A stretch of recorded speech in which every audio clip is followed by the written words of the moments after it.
It might not, technically anyway, be the best thing for the team with where they're at right now, but boy oh boy is it good for the soul.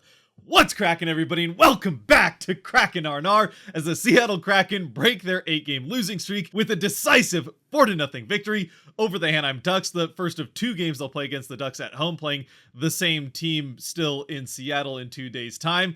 And they got off to a great start, not only beating the Ducks with a shutout, Joey's 3rd of the season, but also setting franchise records for fewest shots allowed on goal in a game with 13, and also tying a franchise record in shot differential, outshooting the Ducks by 23. Actually, real quick, a stat update there. They apparently officially took away one of the shots from the Ducks, so it's an even better franchise record, 12 shots on goal allowed, and a differential that is now a, by itself, franchise record, 24 more shots than what the Ducks had on goal for the Kraken. And on top of all that, with some significant changes to the lines and roster as a whole, actually, with 3 call-ups between the last game and this one, Hacksaw after that last game saying that some messages need to be sent. Now, I don't know what message you're actually sending the team by scratching the 3 guys on expiring contracts, or 3 of the guys on expiring contracts. But either way, all 3 call-ups end up playing in this game. 1 on the defensive end with Riker Evans still being out with a now day-to-day injury after leaving the last game in the first period. So Olofsson takes his spot on the back end. And then on the forward end, we get Ryan Winterton, who plays his 4th game for the Kraken,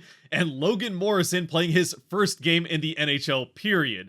So great to see another NHL debut happen in Seattle for the Kraken. And just to be perfectly clear, no, this is not the Logan Morrison that used to play for the Mariners.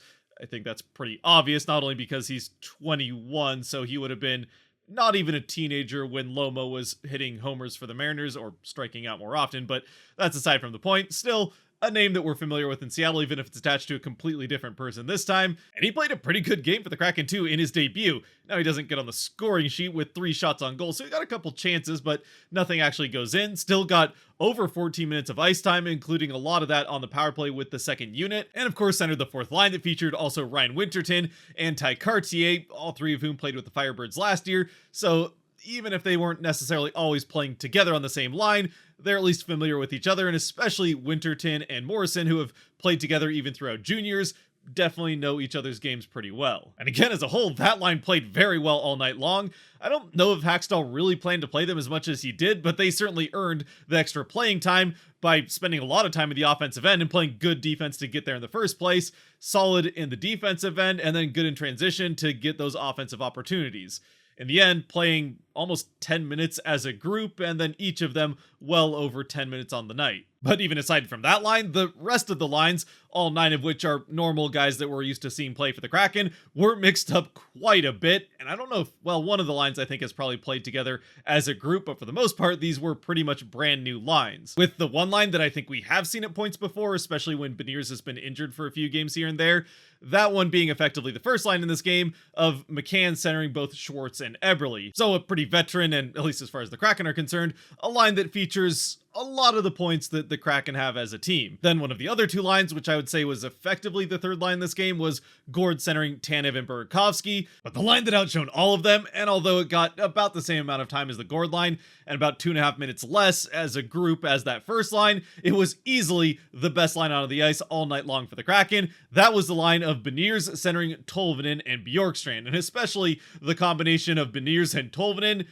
was particularly effective in this game. And sure enough, as we get into the game, it is, I wouldn't say right away, it's about 8 minutes into the game, but it is that pairing that gets the Kraken on the board first. It was a bit of a back and forth first half of the first period, but the Kraken still certainly seem to be controlling the game, even though they're kind of feeling out the new lines, and certainly the guys that have not played much in the NHL are kind of feeling out the pace of an NHL game. Eventually, though, right around that 8-minute mark, it's that pairing that catches pretty much everyone off guard as Alexiak fires a puck down deep into the offensive end from up by the blue line. Beniers collects it behind the net and then works it out to the opposite side of the net, still definitely basically straight behind the net.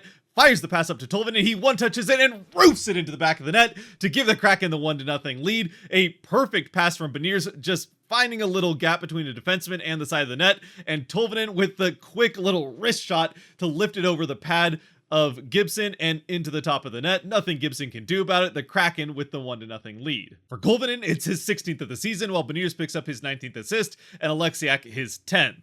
And then almost like clockwork, about another 8 minutes later, or actually closer to 9, but for the sake of argument, we'll call it 8 minutes, the Kraken on the power play this time. It's the first unit out there, and it's Jordan Eberle who, call it like it is, gets a bit of a lucky bounce here as he's trying to get the puck across to Schwartz on the far side, where if it does get to Schwartz, it's probably a goal unless Gibson can make a spectacular save, which is not beyond Gibson. Either way, it never gets there as it goes off the skate of a defenseman right in front of Gibson and through him into the back of the net to give Eberle the goal. The Kraken the 2-0 lead, and Gibson gives a little bit of a side eye to the defenseman. I mean, there's only so much he can do. He's just trying to break up the pass, which he's able to do. It just slides under Gibson's pad as he's trying to get across for what he thinks is going to be a successful pass. Either way, though, Eberle picks up his 17th of the season, as McCann picks up the primary assist and his 28th assist, while Schultz picks up his 15th. And you know what? Fair is fair. I pointed out whenever the Kraken get a bunch of bad bounces that go horribly against them and cost them games, which has happened quite a few times this season, so it's only fair to point out when the Kraken get quite a few positive bounces going their way, which was certainly the case in this game, and turns out to be the case late in the next power play the Kraken get early on in the second period. It's the second unit out on the ice, as the first one really wasn't able to get much of anything going on this particular occasion, but they get to the offensive end, and then it's Tolvanen who fires off a pass towards the middle of the ice, which really isn't going to anyone in particular. It's well in front of Bjorkstrand, who isn't going to have any chance to get to it, but it ends up going off of the skate of one of the Ducks defenders right out in the middle of the slot and straight up to Bjorkstrand,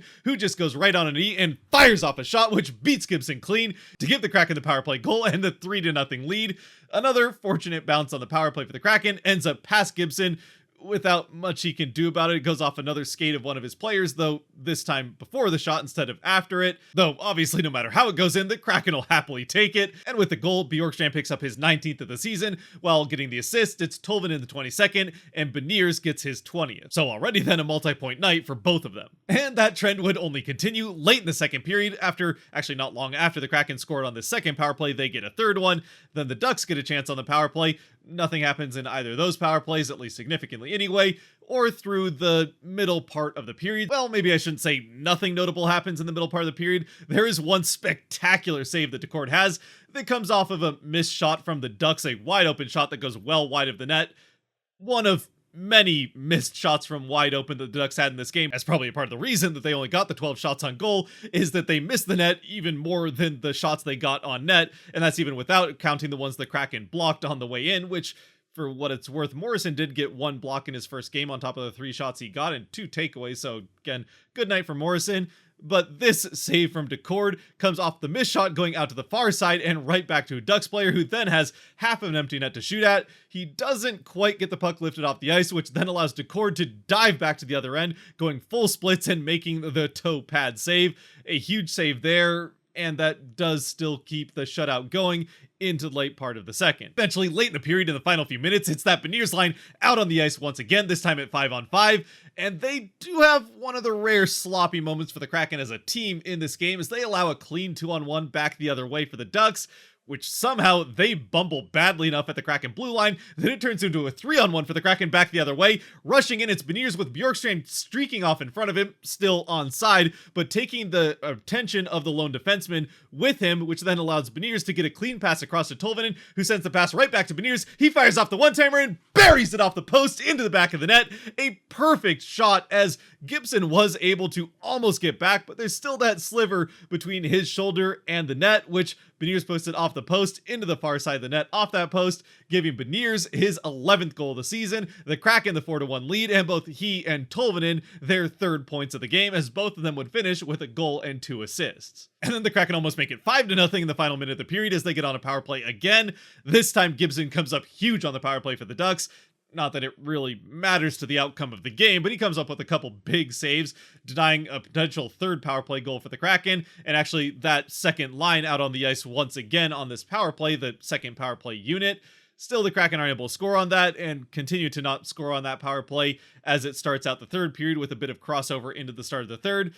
And it's a 3rd period that, generally speaking, the Kraken kind of just play good, solid defensive hockey. They still get some chances at the other end. They get a number of shots on goal, getting into 36 at the end of the night, and obviously do a pretty good job of preventing shots back the other way, as the Ducks only get 3 shots on goal in this third period, so even if all of them had gone in, they still would have lost the game. Obviously, though, once again, Decor does not allow any of those in, as he preserves his 3rd shutout of the season, which there was one at least very dicey moment not too far into the third period, as a pass across, in fact I think it was a dump in into the far corner, goes off the skate of Tolvanen straight at Decord, catching him a bit off guard, and it actually gets through him but goes off the post back into his back. He's trying to sprawl back to it, it ends up in front of him, he's starfished on the ice, but with the help of Winterton they're able to keep it out and get it out to the corner harmlessly. So again, some lucky bounces for the Kraken there that this one doesn't end up in the net. Though that being said, it wasn't all bad luck for the Ducks, as both Tolvanen and Bjorkstrand put shots off the post in this third period, so both of them and that second line once again could have scored a couple more times for the Kraken. Still, I'd say the Kraken definitely got the better of the fortune in this game and massively outplayed the Ducks, again outshooting them by 3 times the number of shots on goal, setting that franchise record for lowest shots on goal allowed to an opponent and biggest differential between opponent shots and their shots. And most importantly, with this game for the Kraken, lifts a huge weight off their shoulders with that 8-game losing streak. And even on top of just losing 8 games in a row, they lost 7 in a row at home, and that also, I think, was affecting the mentality of the team quite a bit. And Hackstall was sure to mention that after the game, pointing out how disappointed they were, not just to lose the last game in the fashion that they did, but to lose the last 2 games they played at home against not great opponents, and just in horribly embarrassing fashion. As again, Hackstall made sure to point out that it's a great fan base that they just were not doing right by with their last 2 performances at home, and I mean, yeah, he's absolutely right about that. Now, as for what the win means for the Kraken in the long term, i.e. keeping an eye on where they'll fall in the draft order or the draft lottery order at the end of the season, with a good chance to be not only in the top 10, but potentially in the top 5 if everything falls right. Well, they actually got some help tonight. The only team that's right around them that ended up losing, so the Kraken catch up to them by 2 points, was the Calgary Flames, who now the Kraken are tied with 71 points in 71 games. But some of the teams that are potentially catching the Kraken in Arizona and Montreal both won tonight, Montreal upsetting the Avalanche, so that's certainly one you would have thought would be a loss for the Habs, that they pick up 2 points and keep pace with the Kraken. So the Kraken don't lose ground on either Arizona or Montreal. Unfortunately, they do lose ground as far as draft pick is concerned, gaining ground into points on Calgary, but Pittsburgh also wins, so Pittsburgh stays ahead of the Kraken, and yeah. Anyway, generally the Kraken got some help, just the Flames managed to lose to the Blackhawks somehow, so go figure there. That is a game that you'd think the Flames would probably win, but oh well. Honestly, though, I think after 8 straight and a couple pretty demoralizing ones at home, and like I said, 7 straight home losses on top of the 8 straight losses in general, I think the Kraken fans, especially with this being a home game, were more than ready to watch their team win a game to, if nothing else, break up this losing streak and at least get some positive feelings towards the end of the season, even if it would be nice if they could find a way to still stay in the top 10 of that draft order or the draft lottery order and give themselves still an outside chance, but a decent chance at maybe one of the top 2 picks, if of course they win the lottery. And finally, as always, brought to you by the patrons over on Patreon, it is the Kraken 3 stars. If you want to help decide the Kraken 3 stars after the remaining Kraken games, or next season, or actually even by the end of the season, decide the Kraken awards that we do on this channel by ourselves for just the Kraken team,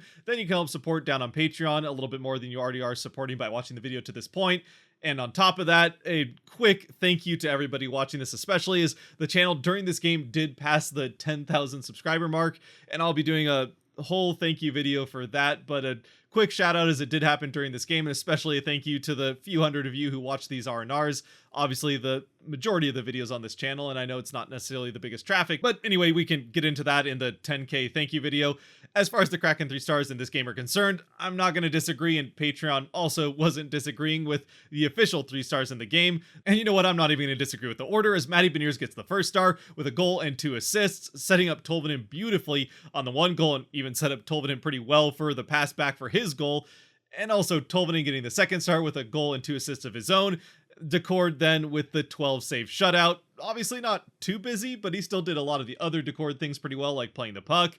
And there were a couple sketchy moments. He had to make 1 great save to make that shutout happen, even if there were just the 12 shots on goal. And at the end of the day, no matter how many shots are on goal in a shutout, you stopped everything that came at him. So yeah, great night for Decord, and especially that pairing of Tolvanen and Beniers. But even Bjorkstrand was pretty good in that grouping as well. But also, as always, I'd love to know your thoughts down in the comment section below, especially with this being a special one in the history of the channel, passing that 5-figure mark, what your 3 stars of the game would be if you somehow do disagree with the Kraken 3 stars, and how you feel about the Kraken getting a win, even if it does hurt their draft order a little bit. Until next time, though, stay safe out there, be good to each other. God bless. Thank you again very, very much for all of you who have subscribed to this channel or just watched videos over the last few years. And of course, go Kraken!